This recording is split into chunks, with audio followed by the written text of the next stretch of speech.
Welcome and thank you for joining me, Miss Trott, once again for Math and Science for Young Children. In each of our sessions, we will be reviewing math, science, and early childhood concepts.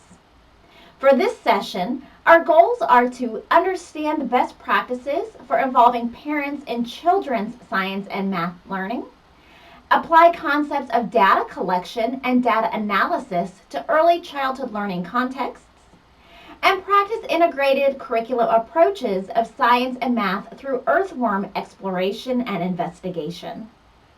Make sure you download the note sheet to go along with this video and stick around as we learn more about math and science for young children.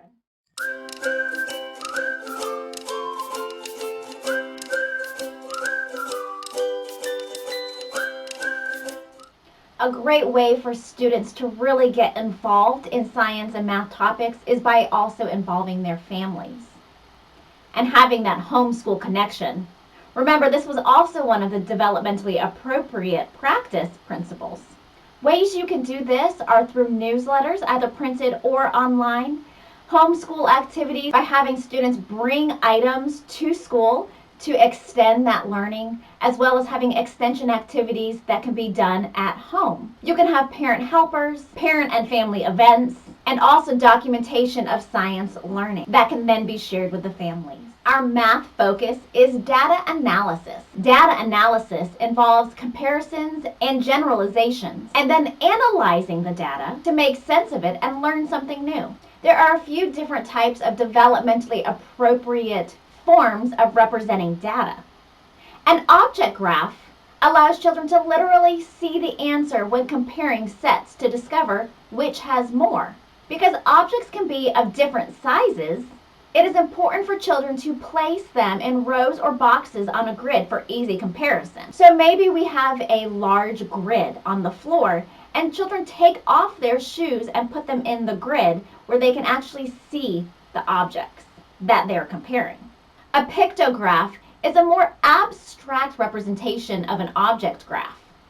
Instead of using the objects themselves, pictures are used to represent the objects. Children will learn that pictographs have some advantages over an object graph because it can remain over time in a way to remember what data showed at that particular time. A pictograph is a meaningful transition between the objects themselves and a more abstract representation.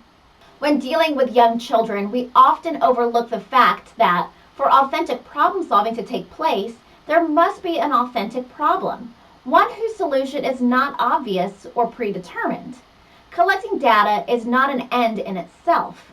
There should always be a reason, a question that can be answered only if we have more information. The three big ideas for data analysis are, number one, the purpose of collecting data is to answer questions when the questions are not immediately obvious. The most important thing that children can learn about data analysis is why we do it. Experiencing why data analysis is useful will motivate them to understand how it works. Number two, data must be represented in order to be interpreted.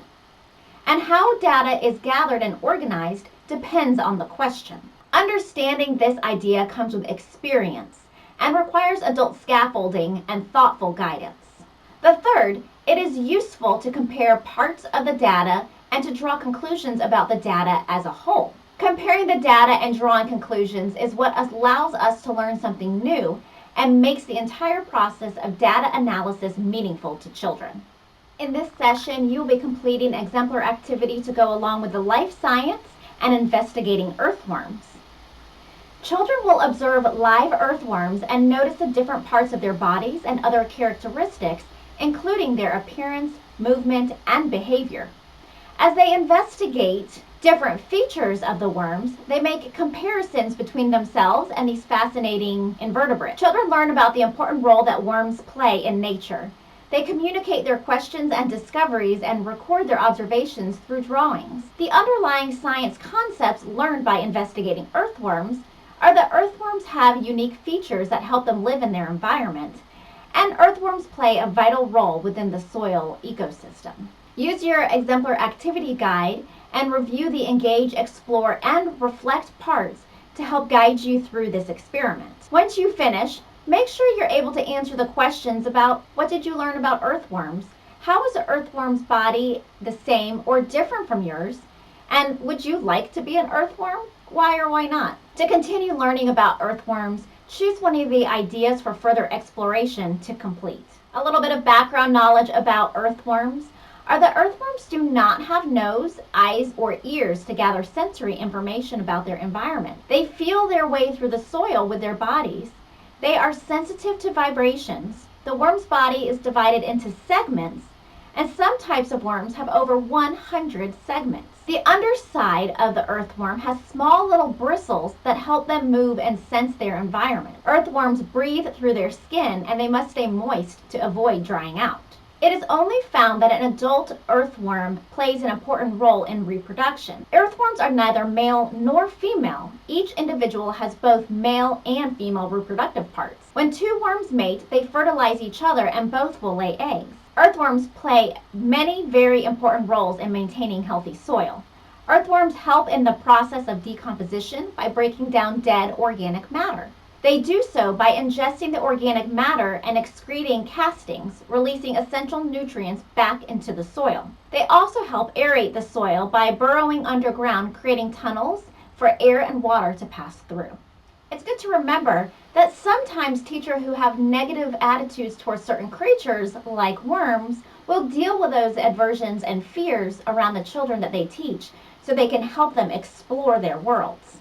If you have strong positive feelings about worms, where do you think those came from? Most of you, it came from your past experiences.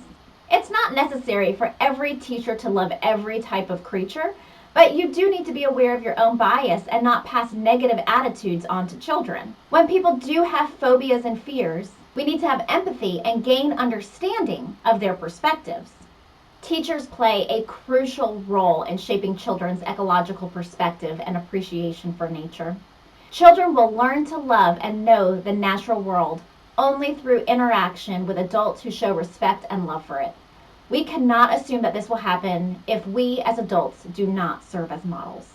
Having experience with living things is essential in helping children to appreciate the interconnectedness of living things and to develop that ecological perspective. Another way to help children consider the world through the eyes of other living things is through dramatic play and role play. Incorporate dramatic play into your science activities. Have children pretend to be worms and butterflies and spiders. That wraps us up for this session. Please check online for all of the other materials and activities presented for this topic. If you have any questions, reach out to me or your instructor. We're here to help. Have a great time learning. See you next time.